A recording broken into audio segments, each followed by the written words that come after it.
Paper leak मामले में लापरवाही या सुनियोजित साजिश, कांग्रेस ने केंद्र की भाजपा सरकार पर साधा निशाना। झारखंड प्रदेश कांग्रेस कमेटी ने लगातार हो रहे पेपर लीक मामले में केंद्र की बीजेपी सरकार पर हमला करते हुए कहा कि आमतौर पर विकसित देशों में शिक्षा पर इतना फोकस दिया जाता है कि वहां शिक्षा फ्री है, लेकिन हमारे देश में उसके उलट काम हो रहा है। चंद स्वार्थों के लाभ पहुंचाने के लिए पेपर लीक को एक धंधा बना दिया गया है। ऐसी परिस्थिति में पेपर लीक प्रभावित युवा आत्महत्या करने को मजबूर है। 2014 से लेकर अब तक 89 पेपर लीक हुए। इसमें सम्मिलित कुल 24 लाख विद्यार्थी प्रभावित हुए, जिसमें से कई छात्रों ने आत्महत्या कर ली। प्रदेश कांग्रेस मीडिया विभाग के पदाधिकारी ने कहा कि यूजीसी पेपर लीक से भी 11 लाख बच्चे प्रभावित हुए थे। ऐसे में ये प्रश्न उठता है कि क्या ये लापरवाही है या सुनियोजित साजिश, जिससे पीड़ित 13,000 विद्यार्थियों ने सिर्फ 2022 में आत्महत्या की है। उन्होंने पेपर लीक रोकने के लिए बनाए गए कानून को भी नाकाफी बताया और कहा कि कमजोर कानून का लाभ उठाकर पेपर लीक के मामले को अंजाम दिया जा रहा है। उन्होंने शिक्षा बजट में नाकाफी प्रबंध के लिए केंद्र सरकार को लताड़ते हुए कहा कि ये शिक्षा और युवाओं के प्रति उदासीनता को दर्शाता है। कांग्रेस ने मांग की है कि ये राजनीति का विषय नहीं, बल्कि ये युवाओं के भविष्य का मुद्दा है। इसलिए केंद्रीय शिक्षा मंत्री धर्मेंद्र प्रधान को इस्तीफा दे देना चाहिए। झारखंड प्रदेश कांग्रेस कमेटी के प्रेस वार्ता में आप सभी साथियों का स्वागत है। झारखंड प्रदेश कांग्रेस कमेटी के मीडिया डिपार्टमेंट इस प्रेस वार्ता में मेरे दाएं से प्रदेश प्रवक्ता श्री सोनल शांति जी, मीडिया डिपार्टमेंट के चेयरमैन श्री सतीश पॉल मुंजनी जी, मीडिया डिपार्टमेंट के संयोजक श्री लाल किशोर नाथ सहदेव जी, मैं डॉक्टर एम तौसीफ। दोस्तों, आज जो प्रेस कॉन्फ्रेंस रखा गया है वो नीट से संबंधित है। जब से भारतीय जनता पार्टी की सरकार केंद्र में बनी है 2014 से, वो हर चीज में कहीं ना कहीं उनका लीकेज हो रहा है और नीट एग्जाम जो छात्रों के भविष्य तय करते हैं, वो भारतीय जनता पार्टी की केंद्र की सरकार उनके भविष्य से खिलवाड़ करती है और उनके जो अभिभावक हैं, पेरेंट्स हैं, उनसे भी खिलवाड़ कर रही है। इसी संदर्भ में ये प्रेस कॉन्फ्रेंस रखा गया है। बहुत आंकड़ों के साथ हमारे नेता श्री राहुल गांधी जी ने कुछ दिन पहले कोटा में अपनी बातों को रखा था और हमारे नेता श्री जयराम रमेश जी ने बहुत सारे सवाल भी नीट से संबंधित उठाए। नीट एग्जाम ना जाने कितनी बार कैंसिल हुआ, कितने लोगों का उम्र खत्म हो गया, कितने लोगों की जान चली गई। इन सब सारी चीजों को आंकड़ों के साथ मैं श्री लाल किशोर नाथ सहदेव जी से रिक्वेस्ट करूंगा कि वो आंकड़ों के साथ आप लोगों के सामने अपनी बातों को रखें। धन्यवाद डॉक्टर तौसीफ। हमारे साथ उपस्थित चेयरमैन मीडिया विभाग उपाध्यक्ष झारखंड प्रदेश सतीश जी और प्रवक्ता साथी सोनल शांति जी। आमतौर पर जो विकसित राष्ट्र हैं वहाँ हम लोग देखते हैं कि सबसे ज़्यादा किसी बात पर फोकस किया जाता है तो शिक्षा और स्वास्थ्य पर।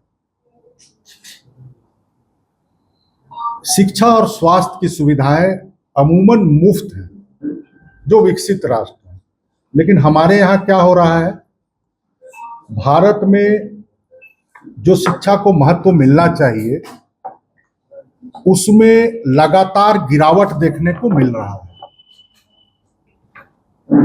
पेपर लीक से यहाँ के युवा, यहाँ के छात्र इतना पीड़ित हैं कि आप सबों को मालूम है कि किस तरह से लोग आत्महत्याएं कर रहे हैं। 2014 से लेकर 2024 तक कुल 89 पेपर लीक के मामले सामने आए हैं। ये सारे जो मामले हैं वो उसका निगरानी या देखरेख केंद्र के स्तर से होता है। उसमें से 48 के री एग्जाम हुए। कल भी जो 2026 नीट पेपर लीक हुआ था उसका कल री एग्जाम हो रहे थे। अब 2026 में जो नीट पेपर लीक हुआ उसके बाद बहुत तेजी से पूरे भारतवर्ष में इस बात को लेकर आंदोलन हुआ, कई सवाल उठाए गए और उसमें सम्मिलित होने वाले टोटल 24 लाख अभ्यर्थी थे। टोटल 24 लाख अभ्यर्थी थे जो प्रभावित हुए उस पेपर लीक की घटना से, जो कल री एग्जाम हुआ। और इन दोनों के बीच में कितनी आत्महत्याएं हुई ये भी, और कई मार्मिक पोस्ट करके उन लोगों ने अपने जान को न्यौछावर किया। ये 2026 से लेके 2021 यानी पिछले 5 वर्षों में कुछ उदाहरण मैं दूंगा, उससे लगभग 1.5 करोड़ जो है युवा और विद्यार्थी प्रभावित हुए हैं। उसमें से प्रमुख है उत्तर प्रदेश कांस्टेबल 2024 की जो पेपर लीक हुई थी, उसमें टोटल 48 लाख लोग प्रभावित हुए थे। सीटीईटी टीचर्स का जो होता है, सीटीईटी 2021 के पेपर लीक से 28 लाख लोग प्रभावित हुए थे। यूजीसी के पेपर लीक से कुल 11 लाख लोग प्रभावित हुए थे। तो ये एक आंकड़ा है जो पिछले 5 वर्षों का मैं बता रहा हूं। एक तो आप बहुत कठिन परिस्थिति में आप जो है सो परीक्षा की तैयारी करते हैं और नतीजा ये निकलता है कि पेपर लीक के माध्यम से, जिसमें लापरवाही या एक सुनियोजित षड्यंत्र के तहत ये घटना होती है और उससे जो है छात्र बुरी तरह से प्रभावित होते हैं।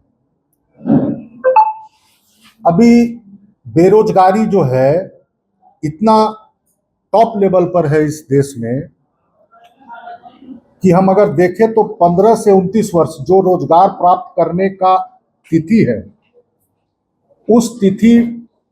उस उम्र में 13.8% का बेरोजगारी का दर रिकॉर्ड किया गया है। और सिर्फ 2022 में 13,000 विद्यार्थियों ने आत्महत्या किया है इस देश में, जो अब इस बार और उसका जो आंकड़े हैं वो बढ़े हैं। अभी इसके आंकड़े ऑफिशियल तौर पर बाहर नहीं आए। और इसको रोकथाम के लिए जो सरकार ने जो कानून बनाया है वो भी बहुत सरल कानून है। अगर एक तो आप इसके कानूनी पेज, अगर आप पकड़े भी जाते हैं, जो गिरोह पकड़े जाते हैं, वो किसी न किसी कानूनी दांव पेच से तुरंत बाहर आ जाते हैं। अगर अधिकतम सजा की आप बात करें तो इसके लिए 3 साल से लेके 10 साल तक कारावास की सजा है और 10 लाख से लेके 1 करोड़ रुपया तक का जुर्माना का भुगतान की का सजा है। तो ये सजा भी नाकाफी है। और जिस तरह से खिलवाड़ यहाँ के युवाओं के साथ, यहाँ के छात्रों के साथ केंद्र की सरकार कर रही है, तो इसको अब पार्टी ने बहुत गंभीरता से लिया है इन चीजों को। और यही वजह है कि पिछले 17 जून को, जो अभी डॉक्टर तौसीफ चर्चा कर रहे थे, 17 जून को आदरणीय राहुल गांधी जी ने कोटा में विद्यार्थियों से सीधा संवाद किया था।